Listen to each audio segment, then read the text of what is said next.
Hi and welcome to Healthy Life Hacks.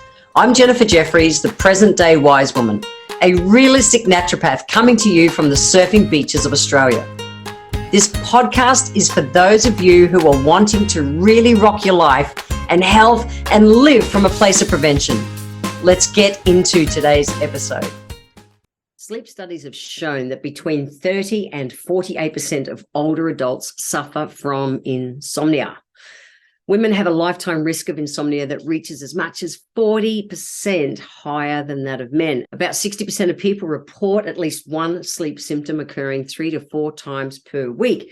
So let's talk sleep. So there's a few things you want to be thinking about doing if you're wanting to have a good night's sleep. It surprises me that, we're going to go out for dinner, for instance. We're going to go out for a couple of hours and we'll spend all this time getting all frocked up and lovely and wonderful and pretty in preparation to go out for dinner for a few hours. And yet the most important thing we do every day, which is sleep, we don't do any prep for. We're busy, racing around, family, kids, thinking about work tomorrow, and then crawl into bed and think, sleep. It's like we don't do any prep for it. Sleep is my highest priority. It's the biggest thing I've made real change with in my life as routines and things over the last 3 decades and more, because I know the importance of sleep. So let's talk sleep. There's a handful of things that you can do that can really help to live from a place of prevention and not wait to do crappy sleep. So first one is get that your body runs sleep cycles. There's a circadian rhythm and everything, and I'm not going to go into all that, but the bottom line of it is try to go to bed at the same time every night. That's it. Try to go to bed at the same time every night, within like an hour, 6 nights a week. For sure, 1 night a week, go out and play and do all that stuff if you want. However, the value in going to bed consistently is really worth it. Our body gets into that rhythm. We have these natural rhythms in our body. We want to go with them. Avoiding stimulants, it's just common sense that if you're having trouble sleeping, avoiding caffeine, so things like tea and coffee before bed is just common sense. And people say, oh, Jen, I like to have a drink to wind down. Well, you might have a couple of wines or something which can help to slow you down to get to sleep. However, our body runs these cycles, and between 1 and 3, our liver is doing its thing and it's trying to literally process the day, and that's when it'll wake you up for a pee if you had a few alcohols the night before. If you don't want to do broken sleep, come from a place of prevention. Watch how much alcohol you have of an evening. Now, there's so much talk nowadays about getting off your device 2 hours before bed. It's the whole blue light thing. You can buy fancy glasses that help to tune out blue light if you really want to stay on your device. But it's a great idea to just park it to the side. I have an alarm on my phone, but the phone it's not near the bed. I'm not going to risk electromagnetic radiation zapping my brain all night and keeping me awake. It's in the ensuite, so I've got to get out of bed to get to the alarm and things. Just try and have your devices far away from you as you sleep, and get off it a couple of hours before bed if you can. Even 1 hour, I promise, give it a try. It'll make a difference. I'll sit before I log off for the night, and my brain kind of processes what the next day is, and my brain dumps. Now, whether you're a journaler or whichever way you want to do, I'll brain dump what tomorrow is so that my brain's not worrying about it all night, if that makes sense. So some people write, and that works really well. If you're a journaler, go for that. But for me, I close out my day. And I absolutely do a brain dump to just go, yep, cool.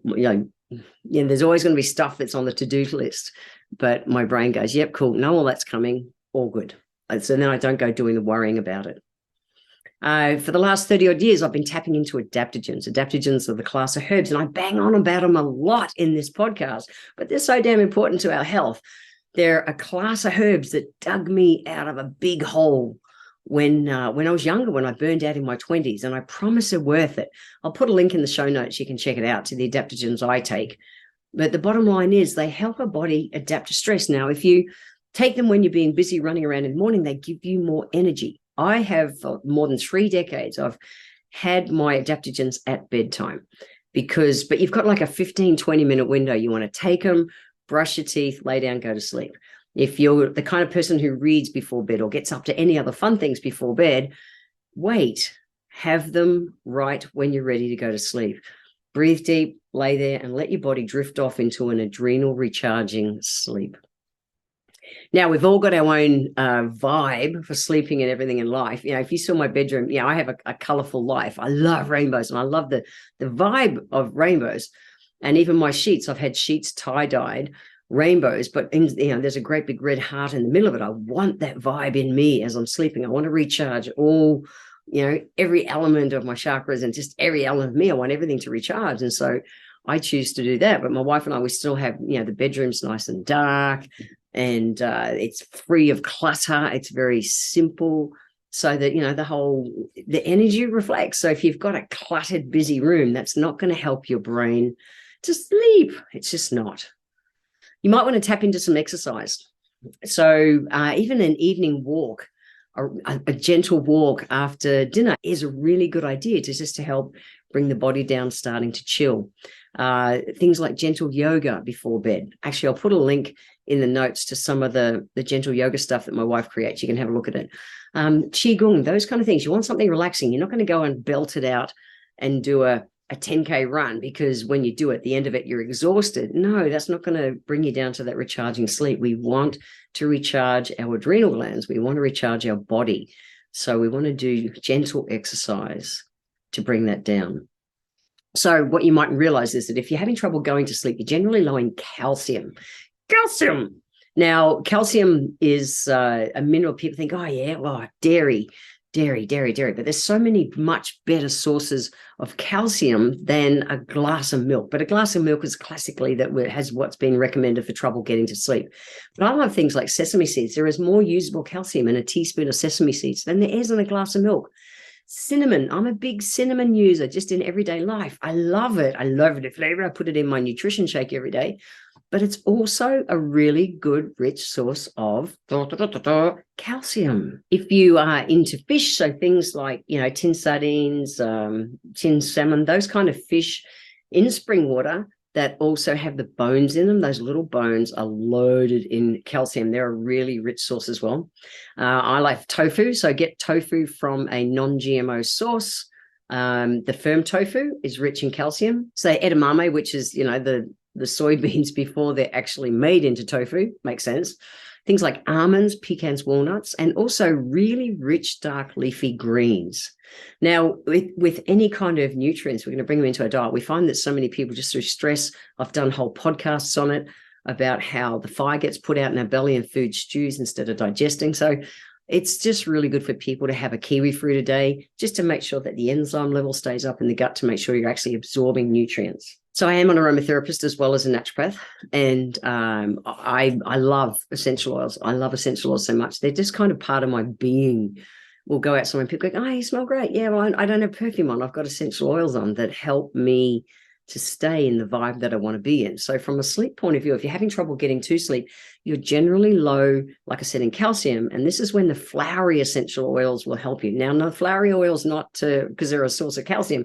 Flowery oils because they help to take the edge off your nervous system. So essential oils like lavender, rose, ylang ylang, jasmine, any of those flowery essential oils, they're ideal, whether you use them in a bath before bed, whether you use them in a diffuser in your room. And if you're going to use a diffuser, use them for an hour before you go to bed, so that you're setting that vibe and your body's taking it in before you go to sleep.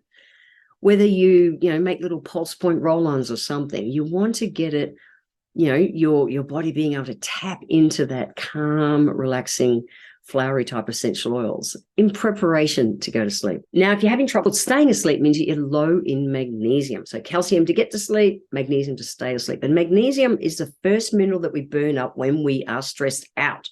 It's the first sign of adrenal tiredness, and in particularly if you're waking between 2 and 4 a.m. In Chinese medicine, we say this is when the adrenal glands are doing their replenishing for the day. Okay. And if you wake up for a pee between 2 and 4 a.m., it's kind of like kidneys and heart work together, and your heart's wanting you to pee to get the stress off it. Cortisol's too high, things like that. So if you stir for a pee between 2 and 4, go and have a pee. It's really important, and then go back to bed. So thinking from a place of prevention, if you're low in magnesium, here's some foods that are rich in magnesium. So foods like pumpkin seeds. Seeds are really good. Pumpkin seeds have got about 10% of your daily needs of magnesium. Chia seeds, well, that's become a lot more popular the last few years, people making chia seed kind of puddings and porridges. So chia seeds, nuts, almonds, pecans, walnuts, cashews are all rich sources of magnesium. Again, about 10% of your daily needs, but not the roasted, salted kind. It's like the raw, close to nature are the way to go. Edamame. So edamame was also rich in calcium. Black beans, all those beans, azuki beans, black beans, all those, they're up there. Brown rice, not white rice. White rice leaches magnesium out of your body. Brown rice puts magnesium back in. Potatoes with the skin on. There are so many nutrients with all our, we eat roast veggies every week, and we roast them in the air fryer, no oil or any of that kind of stuff. And skin on everything. We leave the skin on all of our vegetables. We just do, because there's so many nutrients that are right below the skin. As soon as you peel it, you're going to lose them. Now, if you're going to cook any kind of vegetables, remember that water-soluble nutrients like calcium and magnesium evaporate in steam. Cook them with the lid on. Make sure that you drink the water after you've cooked. That's the go. From an aromatherapy point of view, if you're doing broken sleep, you have gone way past the flowery oils. And in fact, it's the wood oils, the wood and the root oils, that are going to help you still that busy brain. So it's things like sandalwood and cedarwood and frankincense, which is taken from the resin of the wood of the tree. Vetiver essential oil is my favorite shut my brain up oil that there is on the planet. I'll put links in the show notes to the oils that I use to shut my brain up, and to also help you go to sleep. So, the healthy life hack for this is live from a place of prevention. Start prepping for sleep. I really mean this. This is something I've done for decades now, but I know how important our sleep is. So have a look around your room. If it's a bit busy and cluttered, maybe give it a bit of a tidy.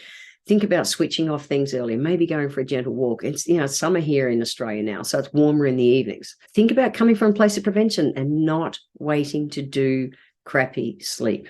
If you are having trouble getting to sleep or staying asleep, head over to the show notes in healthylifehacks.com.au and you will find those foods and things that I've actually spoken about, and some cool links to the adaptogens I take, but also to the oils that I use. Check it out. Sleep is absolutely the most important thing we do all day. It's time to start prepping for great sleep if you want to live strong, fit, and healthy. I want to thank you for being here today. If you enjoyed my podcast, please let me know by leaving a review on Apple Podcast. Every month, I draw one lucky person who leaves a review on Apple Podcasts to have a free 1-hour consultation with me. Be sure to subscribe to the show wherever you're tuning in from so that you always catch the next episode. And if you would like to receive a free copy of my Feed Your Body ebook, simply click the link in the comments below. Join my newsletter and we will get that free ebook sent to you. I welcome your emails, and you can write to me at podcast@healthylifehacks.com.au. Until next time, remember, when it comes to life, live it, love it, and get on with it.